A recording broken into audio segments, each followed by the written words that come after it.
voudrais qu'on revienne sur la carrière de Giant 4 Rapidos. Oh, Giant, oui, j'ai 5 minutes. Non, j'ai fini de courir maintenant. Il n'y a plus qu'à rentrer à la maison. Parce qu'il y a des turfistes qui se souviennent de ce cheval qui a été vraiment peut-être le cheval de ta vie en fait, non? Bah, il y en a eu d'autres. Hein. Le cheval de ma vie, c'était Artis du But. Malheureusement, il est mort à 4 ans après avoir gagné Critérium. Je n'en retrouverai pas un comme ça. Après, il y a eu des Unoatu, des Giant 4, des Hirosaka, Dream With Me. Ils m'ont fait super plaisir, tous ces chevaux-là. Mais Giant, oui, il fait partie. En plus, je l'ai entraîné, donc il a une part entière chez moi. Et puis on se souvient que ce cheval, il avait réussi à gagner à l'étranger aussi. Bah oui, parce que l'UET, il y a plein de bons chevaux qui n'étaient pas engagés, les Gavroche-Pirine, Général du Pommeau. Donc je me suis retrouvé à qualifier pour l'UET et à gagner à Oslo. Et la deuxième fois que j'étais à Oslo, il gagnait le Oslo Grand Prix aussi. C'était en 2000. 2000 ou 2001 2000. Et ouais, puis le Prix de France, c'était magique. Ben oui, venir battre Verbeek et Bazir, c'était grandiose. Verbeek, il avait quoi alors ce jour-là? J'ai Remington Crone et Jean-Mi, il avait Moneymaker qui faisait sa rentrée, qui n'avait pas couru le Prix d'Amérique. Et Général, il courait, mais c'était 8 jours après le Prix d'Amérique qu'il avait une course dure. Et moi, dans le Prix d'Amérique, avec les faux départs de Varennes, c'était un bazar. Donc je me suis retrouvé loin. J'ai voulu venir en descendant. En montant, il m'a dit, moi, tu fais ce que tu veux, mais j'arrête là. Et j'avais fait trop fort. Et donc 8 jours après, on avait recouru le Prix de France en ayant fait une prise de sang parce que tout allait bien, le cheval était parfait, il fallait juste cacher l'effort. Et là, j'avais quoi comme numéro dans le Prix de France? Je crois que j'avais le 6 ou le 7. Ah, t'étais un peu à l'extérieur ouais, alors. Ouais. Non, il déboulait lui. Hein. Oui, mais il fallait pas. Fallait démarrer pas le mettre dans le rouge. Ouais, voilà. Fallait démarrer à sa main. De toute façon, il n'était pas bon en partant. Il avait de la vitesse, mais il fallait la garder pour finir. En partant, il roulaillait et une fois qu'il avait pris le bas de la descente, il se mettait sur la main. Et moi, je l'aimais bien sur 2007, mais c'est vrai que ces grandes courses qu'il a gagnées, c'est sur 2100. Il est venu chez toi à quel moment en fait? Dès le début ou... Non, c'est M. Bessières et Christian Renaud qui l'ont entraîné dans ses 2 premières courses. À sa 3e course, il est arrivé chez Jean Raffin pour courir à Vincennes, il gagnait. Jean, il l'a gardé tout l'hiver de 2 à 3, il a cru Critérium des jeunes, mais il a eu un souci en milieu d'hiver. Jean Raffin, jusqu'à début d'année de 4 ans, parce que moi je l'ai récupéré au mois de janvier ou février du mois de ses 4 ans. Et puis voilà, quoi. La première fois que je l'ai couru, je n'étais pas emballé. Hein. Il terminait fatigué, plus de jambes. Il est redescendu en Normandie et après il n'est jamais revenu à Grosbois. Parce que c'était un cheval, je pense, qui se plaisait à regarder les petits oiseaux à la campagne.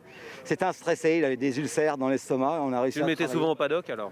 Ouais, puis il fallait se faire des kilomètres aussi, hein, parce que le paddock c'est bien pour la tête, mais pour le moteur, ça prépare pas un cheval. Hein. Et derrière, alors t'enchaînes et ça se passe bien à Vincennes? Bah oui, première course, j'arrive pas à battre, c'est marqué hier, comme dans ma tête c'était hier, j'arrive pas à battre Grain de Café avec Jean-Yves Ravgeot, Kazakh Laborde. Je suis 7e. Oh, je suis merde. On l'a renvoyé en Normandie, et première fois que je recours, c'est le jour des Grands Prix, le président René Ballière, c'était le prix Raymond Foire. Je suis 4-5 tout le parcours, je tire en droite, une droite, ouf, il n'y a plus qu'à avancer. Et à sa 3e course pour moi, j'ai couru contre Général du Pommeau, battu plein de fois par Général. Parce que Général, il avait déjà exterminé pas mal. Il y en avait pas mal qui avaient pris des claques et je me suis retrouvé son adversaire direct après à Général. Et on était souvent second de lui. Après, il y a eu, quand on a couru les préparateurs d'Amérique, l'année que j'ai gagné le Prix de France, j'avais fait premier second dans la course Autostar le 1er janvier. Tout ça, il avait fait des super courses, premier ou second dans toutes les préparatoires. Je regarde le Turf, 2e favori du Turf. J'ai pas dormi pendant 2 nuits. Ça ne servait à rien parce que j'étais nul le lendemain. J'ai fait le con. Ah bon, qu'est-ce que t'as fait? Bah, j'ai fait au départ. J'ai voulu envoyer devant les tribunes pour me placer parce que j'étais 17e. J'étais dans le dos à Jean-Mi avec Fiesade.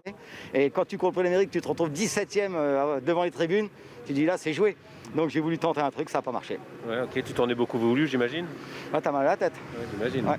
Et qu'est-ce qu'il a fait ensuite, Giant, sa fin de carrière, tout ça, comment ça a été? Sa fin de carrière, malheureusement, à Oslo, quand j'ai gagné, qu'il avait 6 ou 7 ans, il avait déjà assailli 2 années de suite. Alors fallait le bluffer, après qu'il ait fait la monte, il était plus aussi courageux qu'avant.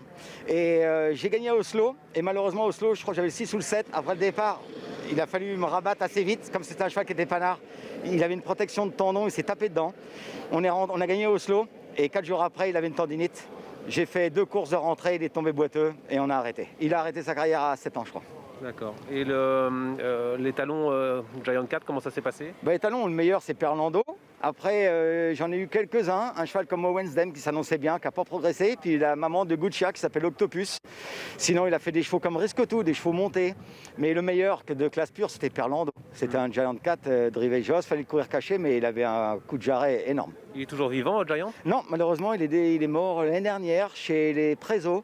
il était presque à la retraite parce qu'après chez nous, la Mayenne, il a fait 2-3 endroits pour saillir et puis il était boudé à la fin. Alors il saillissait plus trop, il a fait une insolation et il est mort comme ça. Ah oui. Bon, on pense à lui parce que ça a été un cheval qui quand même nous a un peu marqué. Et ce qui est marrant, c'est que ça fait pratiquement 20 ans, même peut-être un peu plus de 20 ans, et j'ai l'impression que c'était hier quand tu nous en parles. Voilà, tout est gravé, vous savez, on fait ce métier-là, c'est une grande passion, donc on a beaucoup de mémoire. Les mauvais chevaux, on s'en rappelle pas, on essaie de les oublier, mais les champions comme ça, on s'en rappelle. Puis moi, Giant, c'est comme si c'était hier. Puis il m'a fait, moi qui adorais voyager, malheureusement, j'ai jamais pu courir l'Elite Lopp et j'aurais voulu le déférer dans l'Elite Lopp, mais il avait pas de pied, il avait des pieds plats, donc foutu. On n'a jamais pu essayer de déférer.